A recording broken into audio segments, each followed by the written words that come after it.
Well, I'm welcome everybody. I'm Angela Jarman. I'm an editor at ARC, and this is Tony Ward, who is the managing editor at ARC Publications. And we're absolutely delighted that you've been able to join us wherever in the world you are and whatever time of day it is or night. So over the next hour, we're launching 2 books of which we're very proud. And our colleague, Rachel Lloyd, has very kindly agreed to act as host, as this is our very first Zoom launch, and Rachel has been giving us moral support. So I'm going to hand over to her now, and we hope you enjoy the evening. Thank you. Thank you, Angela, and thank you to everyone who's attended tonight. We've really got an incredible amount of people, which is so lovely. Just a couple of formalities. Obviously, your video settings are entirely optional. You can be seen or not be seen. Audience members, you can take breaks whenever you like. But I would ask that we're about to, when we start with our author's reading, if everyone could put their microphones on mute as of now, just to avoid any feedback. There will be a brief Q&A section after each author has read, where you'll all be given the opportunity to ask a question, either verbally or in the chat window down below. So let me introduce our first author, Mara Bergman. I hope everyone's had a chance to get this book. The Night We Were Dylan Thomas is a deeply emotional connection which unpacks the magnitude of memory and relationships which we hold very dear to our hearts. So with no further ado, Mara, would you please take the stage? Thank you so much, Rachel, and thank you for organizing this Zoom launch. Huge thanks to Angela Jarman and Tony Ward at ARC Publications, who believe in my work and who believe in Dylan, and who have really made this, produced such a beautiful collection. Thank you so much. Thank you, Ranjit, for this joint launch. I'm greatly looking forward to hearing you read your wonderful poems. And I was very pleased that you two wrote a poem about Diane Arbus. Last but not least, I want to thank all of you for being here, for being on Zoom. It's so extraordinary to see your lovely faces out there. Thank you so much. It really means so much to me, especially as so many of us are really quite zoomed out at this point. But I've learned to appreciate Zoom as well. So thank you. I'm going to start with the first poem in the collection, and one that was inspired by the Diane Arbus exhibition at the Hayward Gallery a few years ago. I know some of you were there. It was extraordinary for me here in England to see those early photographs taken in New York City and Long Island, where I grew up. The title of the exhibition was In the Beginning, and the title of the poem is In the Beginning, after Diane Arbus.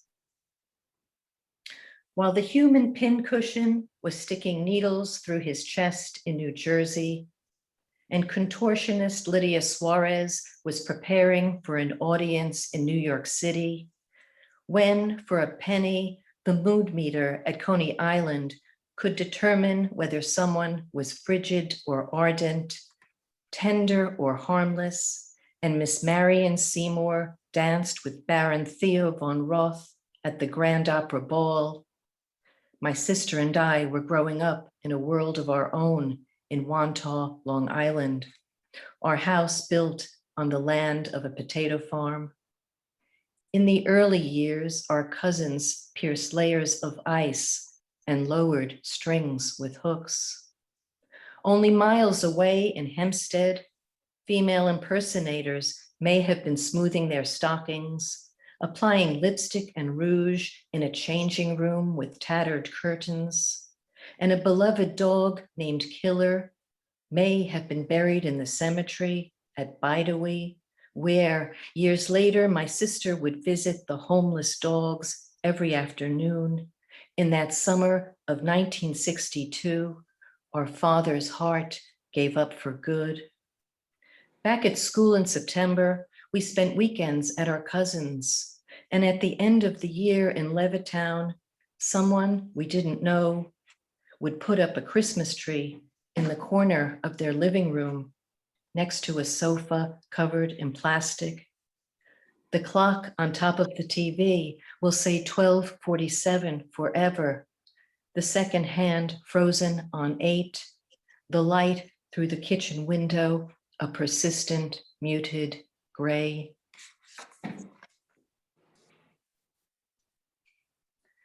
One summer, 3 university friends and I met up in New York and ended up at the White Horse Tavern in New York's Greenwich Village, which was Dylan Thomas's favorite bar. So this next poem is the title poem of the book, and it's called The Night We Were Dylan Thomas, and it's for Suzanne Cleary. In ways, we were a most unlikely group. Mark engaged, and David with his thick mustache and beard. You, a sophomore, and me in my first year.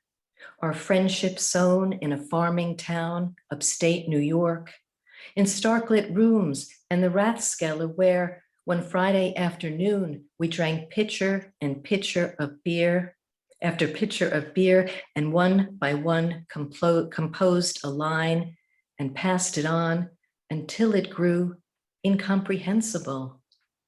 More unlikely was that summer's night on the Upper East Side. We converged to eat spaghetti. Was it David's or Mark's idea to hop a cab to the village, the city singing, the driver speeding to the heaving bar on Hudson? Was it you or Mark or David who propped an elbow on the counter, looked up to strike that pose? Then the rest of us in turn, unlikely as it was even to be there.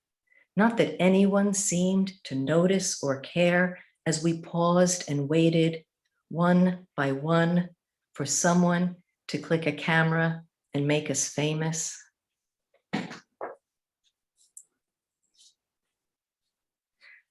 At the center of the collection, the so-called emotional part of the book, as I like to think of it, are poems about my mother, who died a short while ago in 2019. I don't know that she would have been pleased that I've written about her because she was a very, very private person. But for me, the only way I could deal with her illness and her death was to write about it.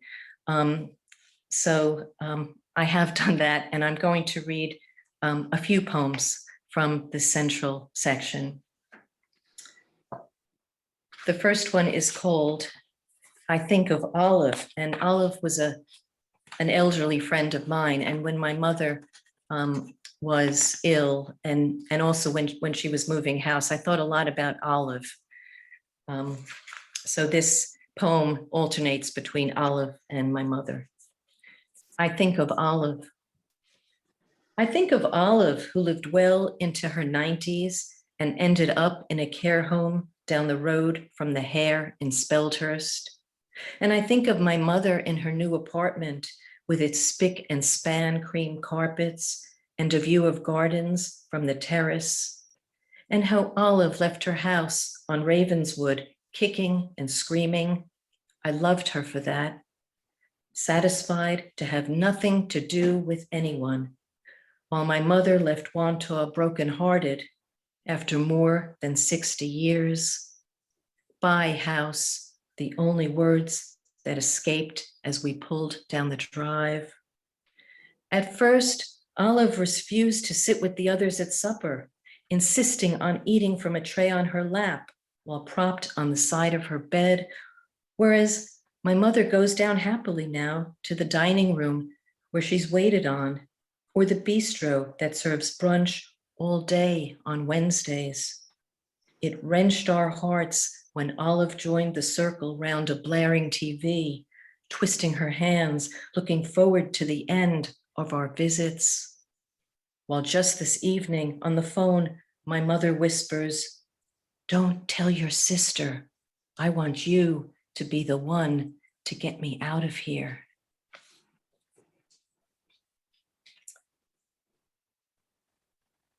Anyway, I didn't manage that.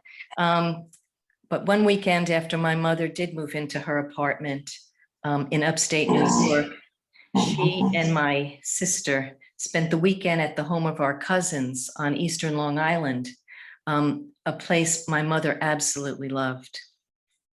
This poem is for Amy and Warren Hirschhorn, and it's called "My Mother Revisits Long Island."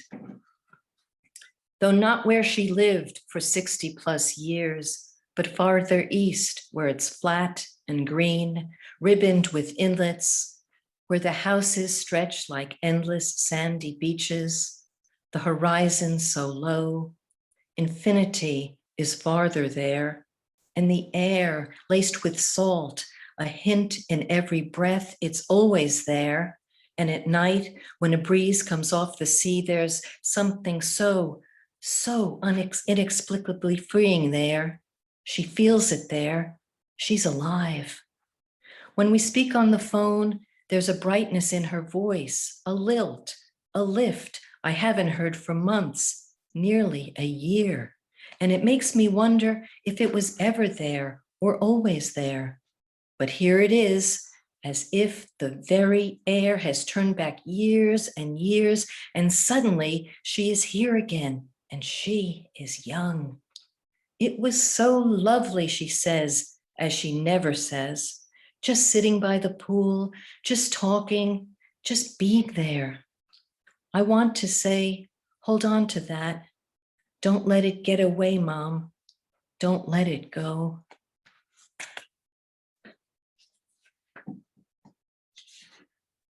Sadly, it wasn't many months after that that my mother took ill and went into hospital. This next poem is called "Visiting the Second Floor." I picture at the bank of lifts and the lift, the heft and shine of it, neat rows of numbers, the rising up. Picture the opening doors and sudden light, the carpet soft underfoot, the quiet, then stepping out into a hallway with its nurse's station, voices, tapping of keys, bleeping of monitors, the sense of people in bed or propped on a chair, and then people in beds and on chairs. The slowness of it all, the quiet that is not quiet, the sighing and the sighs.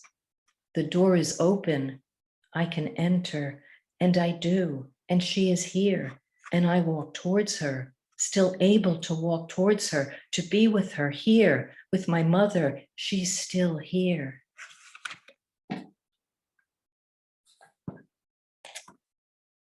While my mother's condition was deteriorating, the one thing that she was hanging on to was the news of the birth of her first great-grandchild. So that was really very amazing. And her great-grandchild's name is Starling, which is the title of this next poem. Starling. Every morning, my mother asks, "Is she here yet?" Which breaks our hearts a little more. And then it's "lazy baby," her voice tinged with humor, tinged with anger. It's hard to tell. Another time, my mother says, "The baby's been born, hasn't she?" Knowing we know that once the baby's here, our mother can slip away. And then that time she accuses us of lying. Oh, mother, we could never lie to you. The news arrives, the cries, relief, and for a while my mother talks about the family wedding. She has to buy a dress and how she'll stock the fridge with grapes, her favorite cheese. Then suddenly she's asleep. For days, no one can rouse her, till one morning she stirs from her ocean depths and, with whatever energy can possibly be left in her withered arms, she holds that baby, looks at her as if into a distant sky, whispers her name.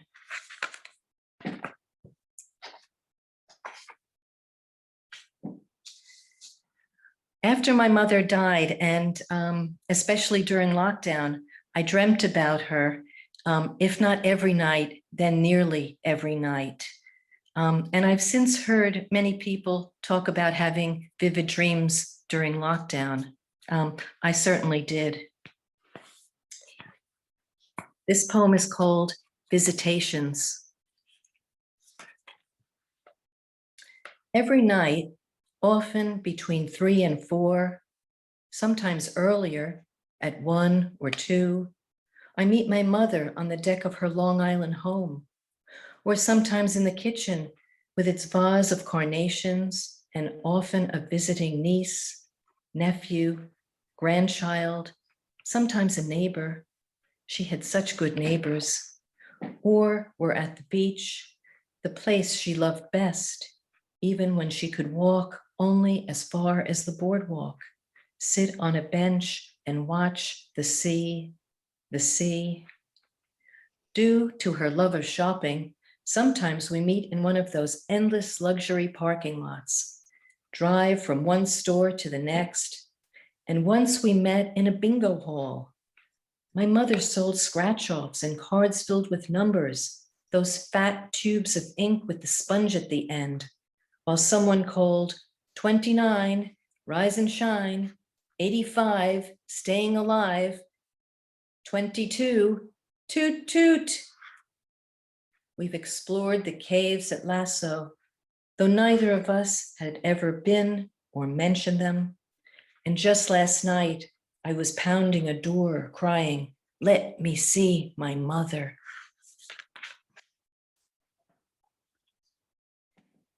I'm going to move on, and I'm going to read 3 poems that take a completely different direction.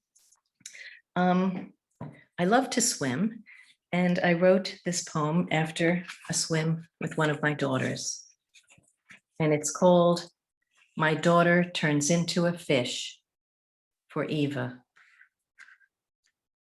We swim the lengths in harmonious turquoise strokes, as if to smooth out the years we've not done this together, or since my daughter has touched water, now that she no longer competes in galas.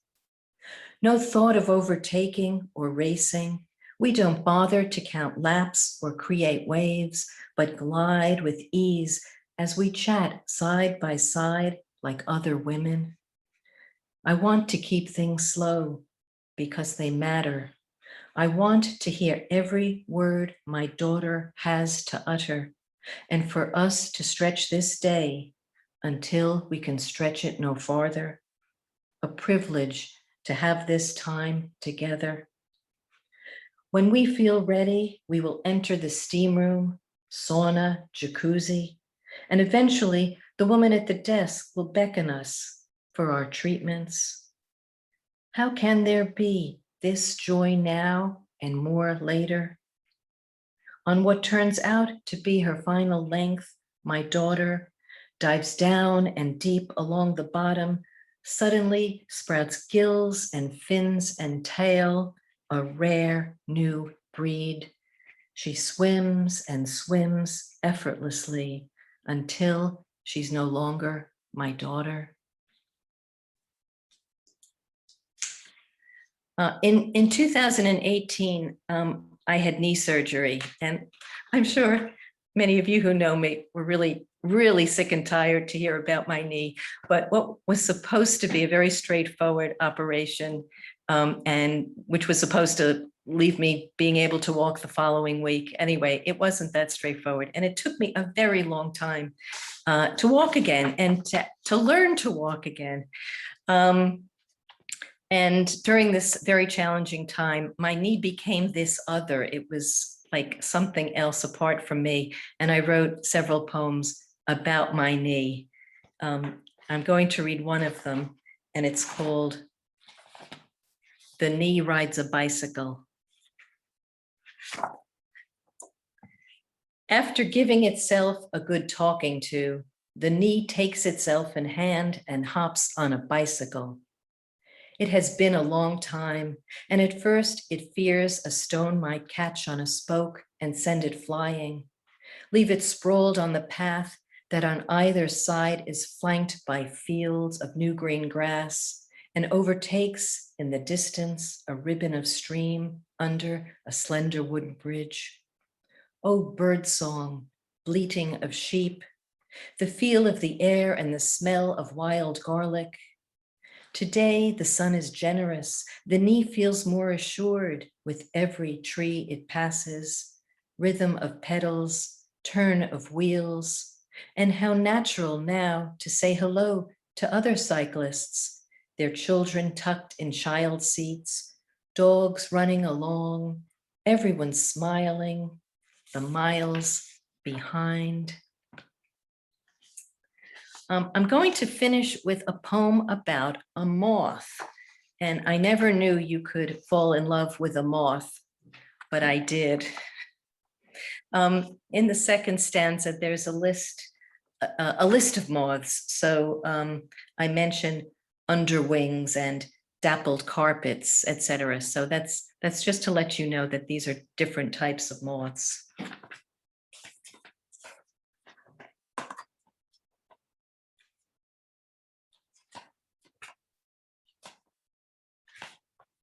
Canary-shouldered thorn, for Caroline and Clive. Moths fly into our bathroom and hover, splay unremarkable wings against the tiles, pencil shavings, edges of ragged paper, wood chip beige, they seem the same, but here among the plum trees and the pears, yellow underwings appear, dappled carpets, common marble and green, garden and spruce carpets, a shuttle-shaped dart, then lured by the overbright light, they disappear down the slopes of the moth trap. By chance, I saw the one that hid in the lid of an egg box, which seemed neither insect nor moth, but a bird so miniature it could fit on the end of a pen, its puff of yellow so like feathers, those wings, and then that beak, its eyes were beads. When you went to set it free, it perched on your finger, and as it flew into the night, I could almost hear it sing. Thank you so much for your attention, everyone.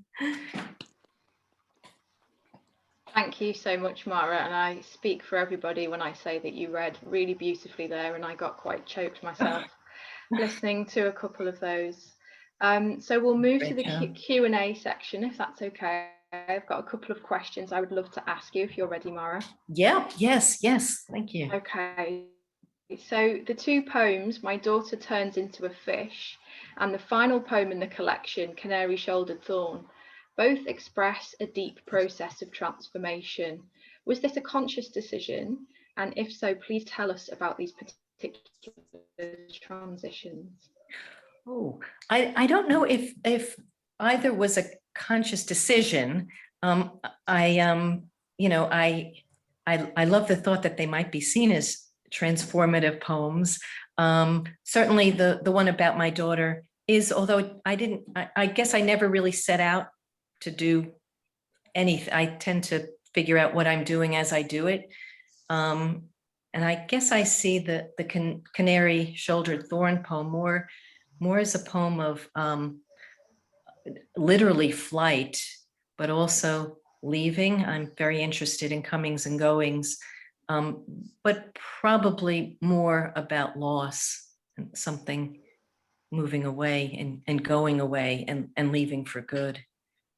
Yeah, and the transition of loss. And you also do that with the Heron poem as well, that's towards the end, which I thought was really powerful because it gives the collection a sense of hope. and almost honors that transition as well, the respect of the change, I feel. Thank you. That's really, really lovely to hear. You're welcome. And my second question was about your relationship with your mother, as this collection is a big part of your relationship with your mother. Was it difficult to write about her, particularly during her final days? And is it important as a writer to have distance from that in order to be able to write successfully, to gain perspective? Well, those are good questions. A lot of poets, I think, do need distance to write about something, and there are things I do write about way after they've happened. But for me, writing about her was, in many ways, it was very easy. I mean, it was very emotional, but I had to write those poems as I was living them, and in a way, it was a way of understanding what was happening and dealing with what was happening. So for me, it was really helpful to be able to verbalize, and I think doing that helped me to just to get through what I was having to get through. Writing can do that. That makes sense, because loss, regardless of how small or large, it's traumatic. It's a trauma, and any way that you can help that process. You know, I lost my father myself 8 years ago, and it took me a long time before I was able to even write about it. I couldn't do it at all. But when I did, I found that there was a therapy element to it, even without the intention of putting it anywhere. Just getting it out of one's brain and onto a piece of paper is very healing. Making that slight separation, really. Yes. Yeah. And I think I also did it just to make her sort of live. You know, if you write about something, then you're hoping it lives, and she lives. So. She lives on very much in this collection, and she'd be very proud.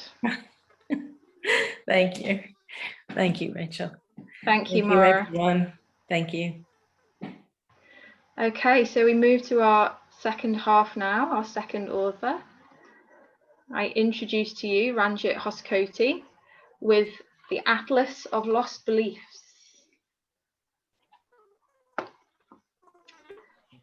This book is a true spell of the tides. The Atlas of Lost Beliefs invokes the inner adventurer across internal and external voyages. Ranjit, it'd be great if you could read for us. Thanks so much, Rachel. And I have to say, it's just been such a deeply moving experience to listen to Mara read. And there's a way in which you just feel, so full of emotion. It's very difficult to shift gear and get back to my own reading now.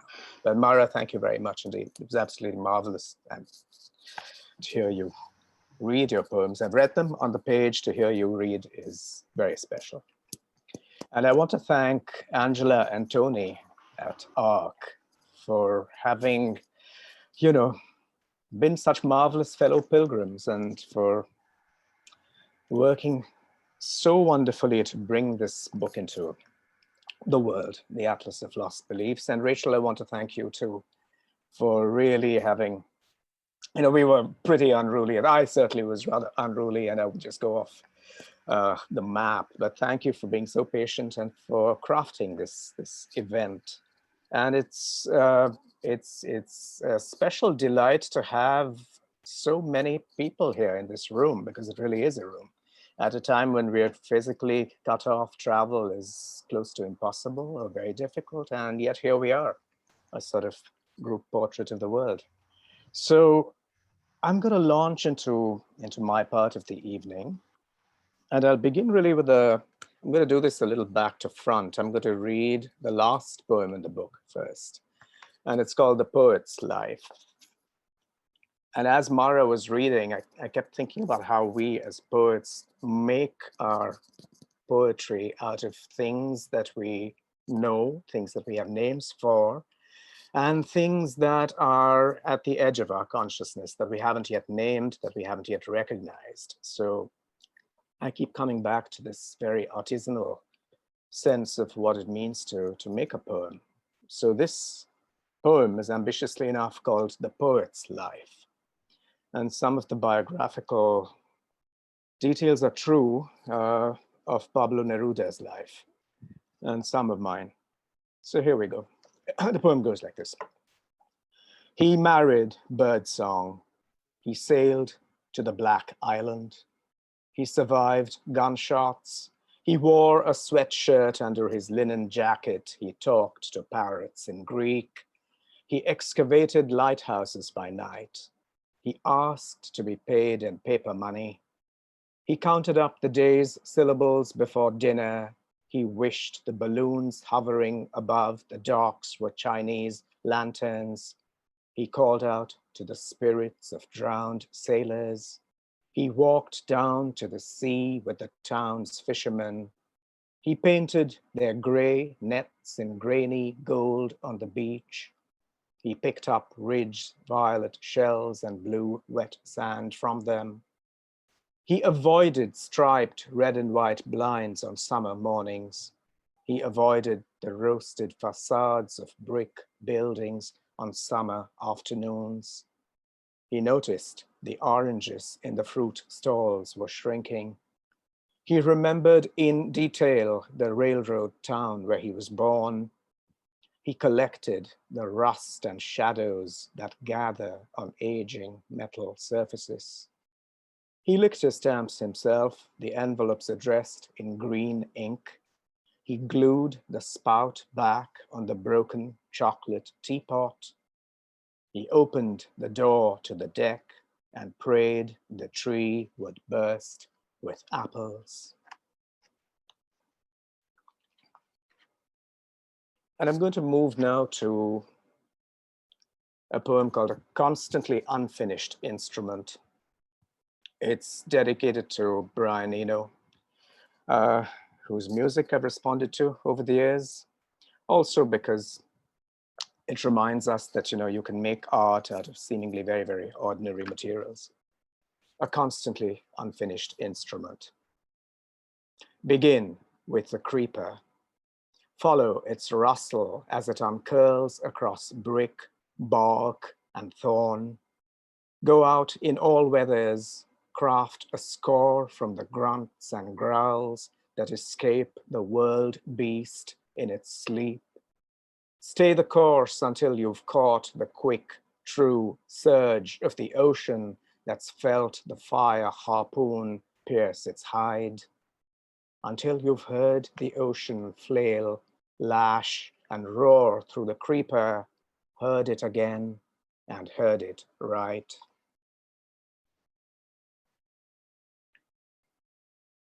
Speaking of the ocean always reminds me of what's virtually next door, the sea. I've lived by the sea most of my life, or felt its presence. So I'm going to read a couple of poems that have to do with Bombay, where I live, and with the experience of really following the sea, its moods, and it's the way it kind of animates our lives here. This one's called Marine Drive, which is a seafront in Bombay. Marine Drive. There's a color whose name I've lost to the ash fleece of cloud, the grackled light of a monsoon sky seesawing in the gaze, unframed, a trap for the sailboat wheeling in the bay. This color that hovers between tenses. Some call it violet. Others squeeze their eyes shut when it surges through slate gray folds of water, either not yet or too late, never tame at your heel. But look, the rocks are coming into view. Dazed seals resurrected from the waves. The tides worked itself loose of the shore and drifted out. There are no explanatory notes. What's left behind is not the remainder. There's a color whose name I cannot speak.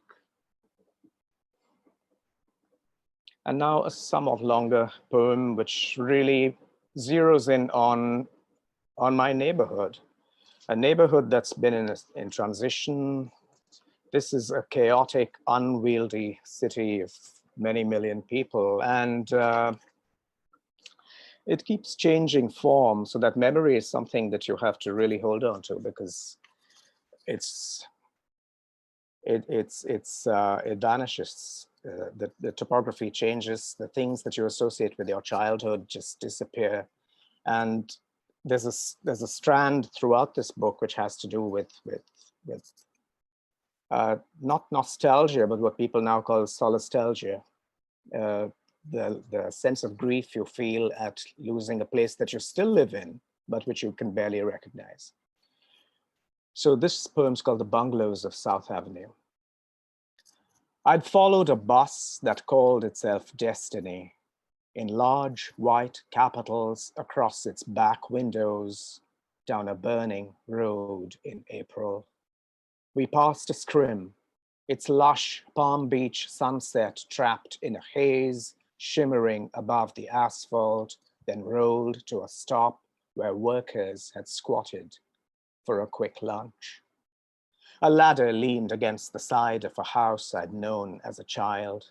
Cool mint verandas, lace blinds, iced tea. Now I ran my hand along a buff wall rose bushes had once hidden, and looked up through the ladder's rungs at a lump of coal flaring in a blue-gray spoon, bent over with the rough heat it held. Sun in my eye, the roof of a milk cloud that had stopped in its tracks. This house that had found me again, I thought, could do with more than the sizzle of a welder's torch, stitching up an iron seam, the lick of a painter's brush, jabbing and nuzzling at cracks in the plaster, more than cement seals to patch cracked bricks behind the hibiscus. Might the spiral staircase with its gnarled garlands of Art Deco leaves, rusty, peeling off, have been trying to speak to the men in their dusty overalls, its cadences, white noise lost below the gushing pump, the whine of saws, the pounding of drills. Logos before topos, the word pushes its abstract self before whatever the eye can open. What words could magic this place back to me? Might the beat of a deep buried mineral heart have faltered through flutes that no one could hear, above the squirrels chittering in the gulmohar, the anvil fever of hammers, and my own ears stopped up against sirens, but also the twanged salutes of cotton carders, the descants of street acrobats. Had I heard nothing at all? Had I missed a step or a fall?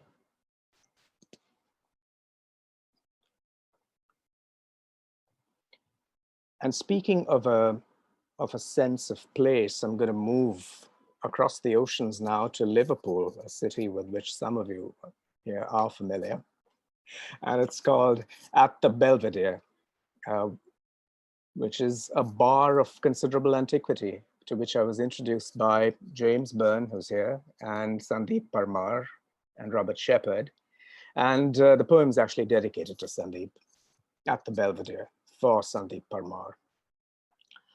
The seaweed farmer from last evening swung into the Belvedere again tonight, this time asking for a Liverpool gin. Citrus, not watermelon, he specified, as he pulled the moonless key to the alphabet lock from his frayed trench pocket, the hurricane lamps loud behind his glasses.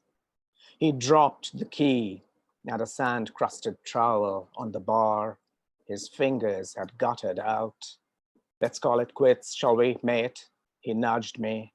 I give up. I don't know what to call it. This mewling, this barking, this mad overhead wind-whack cackle of the gulls.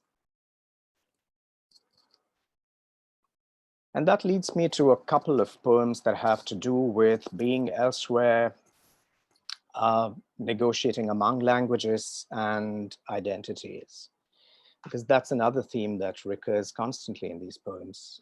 Where do we find ourselves, and who are we really? What are the various mysteries that go into our identity?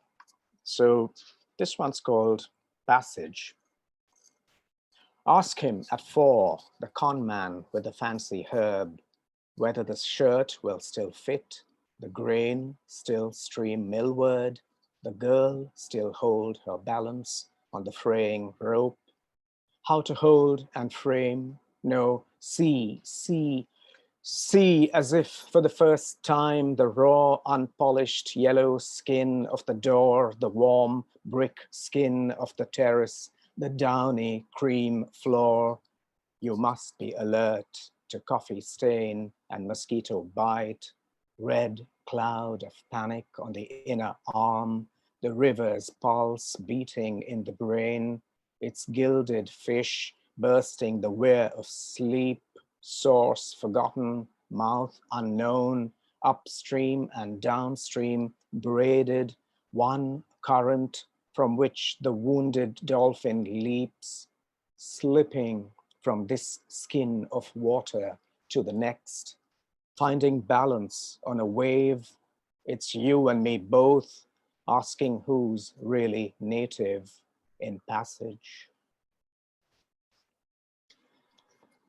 And the companion poem to that is called The Refugee Pauses in Flight. It's dedicated to a friend and a mentor figure, the Somali author Nuruddin Farah. The refugee pauses in flight. What should I call it? This number that has no name. Countries are working hypotheses that sometimes fail. I escape from mine, my wings of flame doused, my route sketched in rumors, an alphabet of stone and diesel tapping at my ribs.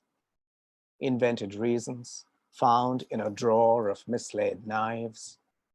Never look back, not even at the veined marble columns, the coiling creepers, the rusty sea gate, the orange tree, all that you thought was you.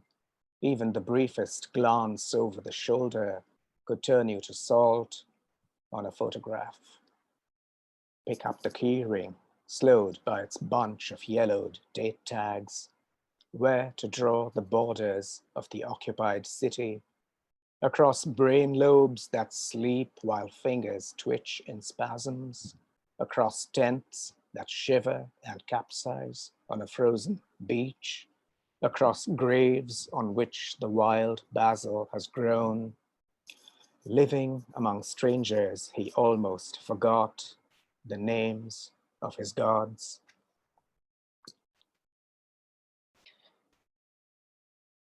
And a couple of poems about the experience of the city. And the first of those is called Aperture, which is my Diane Arbus poem.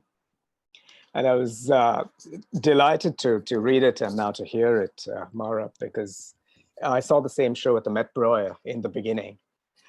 And this is my response to it. Aperture, in memoriam Diane Arbus. What would the knife grinder want with a broken spoon and a pair of melons, a Japanese bowl spangled with an iron glaze and 3 dried lilies? He's waiting for the little boy and girl standing hand in hand to cross the chalk line between curb and street and go off like rockets, while the barber stares, mouth open, through his clean glass door, razor in hand, a customer strapped in his chair. The ibis-headed god in the Art Deco panel above the knife grinder's door is candid. When it's time, he says, double-checking the man's heartbeat, you gotta use the snake.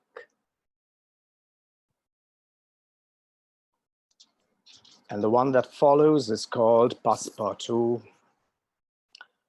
which is something that I saw or convinced myself I saw on a Bombay street. I'm thinking here of the way in which a passapartout can indeed indicate that you're traversing experience, moving through things, but it's also a frame into which you slip a picture. And it goes like this. Press quickly through doorways. There's no telling what you might see if you stop in your tracks to fix a frame around a capuchin, chopping a watermelon on a plank laid across the trench. His cleaver slices ribbons of air, flicks slivers of wounded fruit into space with each stroke, leaving the green skin stippled, naked, empty on bleached wood. Or you might happen on the furrow of no moon nights. Ice-cold plums await the brush of his fingers. Neon oranges light up and dangle just out of his reach, and he could kill for them. In the forest of sawtooth shadows, every deer knows his voice and tread. You watch as he slides down stairways of water, yodeling, a broken microphone in one hand, dripping sheets in the other. He takes yesterday's tabloids for his score. From under the keystone under which you've frozen, you watch the capuchin grin and wave his cleaver at the Ramses of the Salvation Army, who's raising his microphone and not in benediction. They lurch towards each other from opposite corners. Walk on, tell no one what you've seen, you mutter, but a crowd's gathering already to cheer them on. You find your voice. You find you're the referee by popular demand. They meet at the trench. You're yelling for calm, but who's listening? Which is what it feels like to be in a city with all kinds of discontent simmering under the surface. I'm going to read maybe two more poems. One will be a response to Mara's swimming poem. Something I love doing as well, swimming, and I don't swim very much now. I just sit by the pool and write, but it's still an environment I love. So here goes the swimming pool.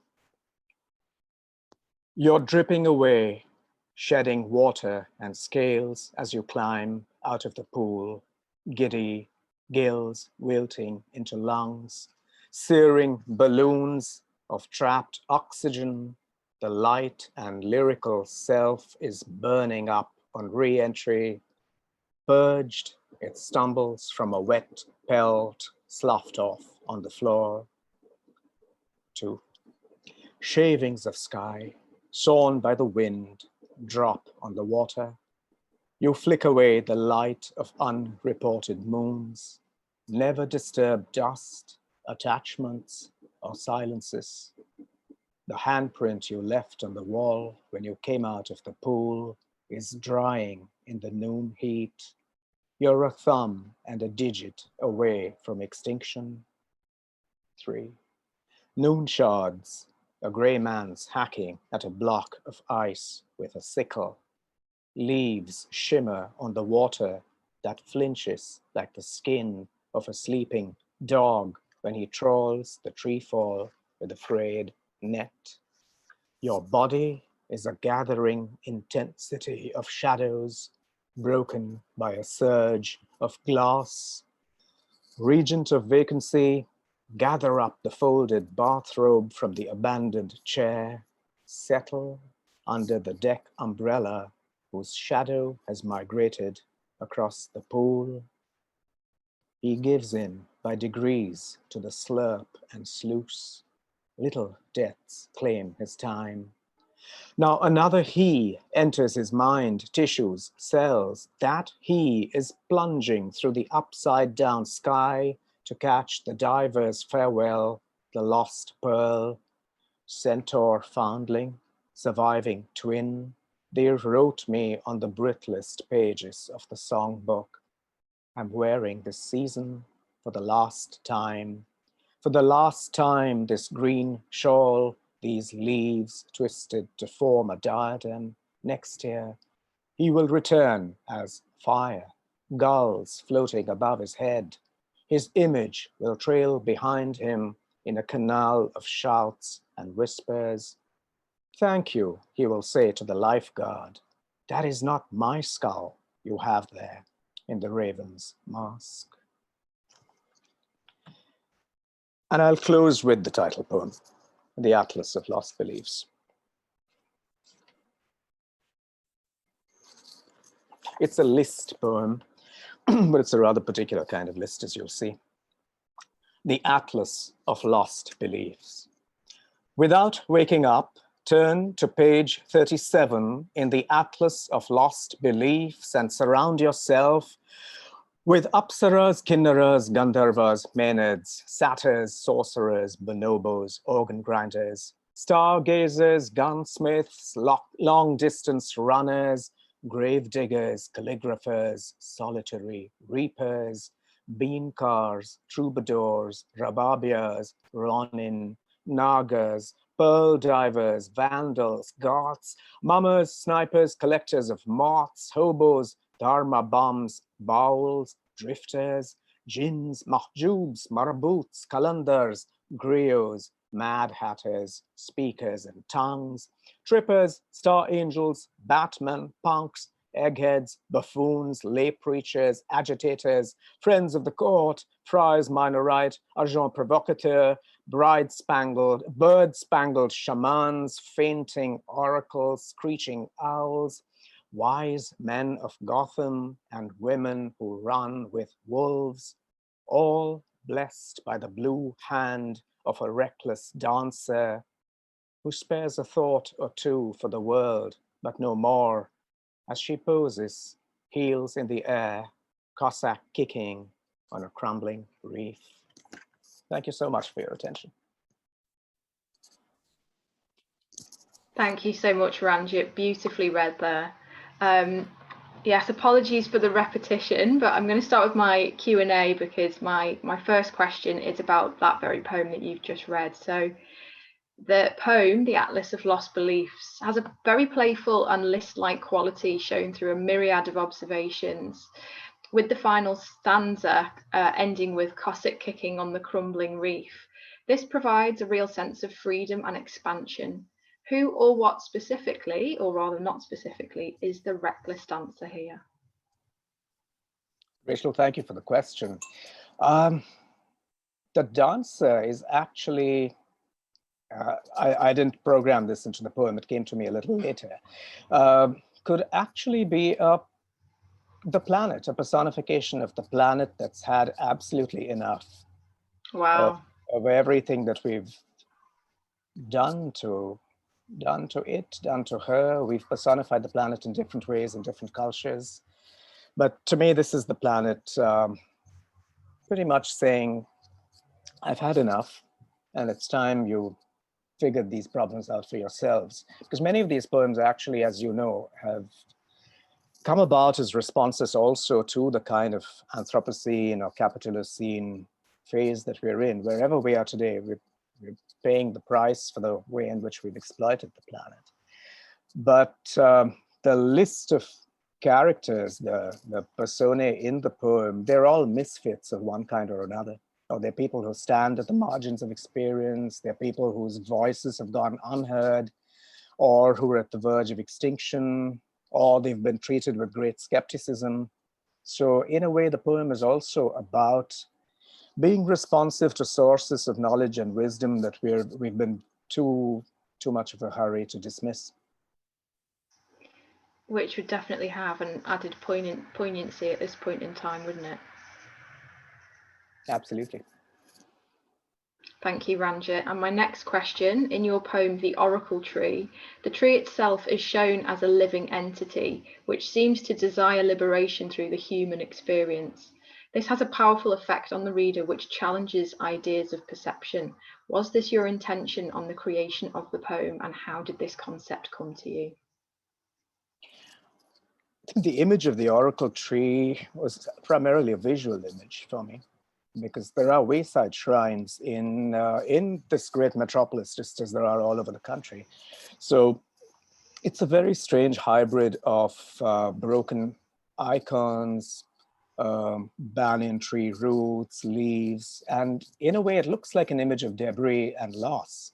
But if you switch your perspective, it also looks like a point where very different kinds of species actually meet and speak to each other. Not only species, but also animate things and inanimate things. Now, I don't want this to sound like mystical mumbo jumbo, but I think there is some room for thinking about conversations across species. I come back to this concern I've had for a very long time, also in other parts of my life and writing, with the way in which our image of ourselves as a sovereign species is responsible for what's happened to this planet. We've lost out on ways of connecting with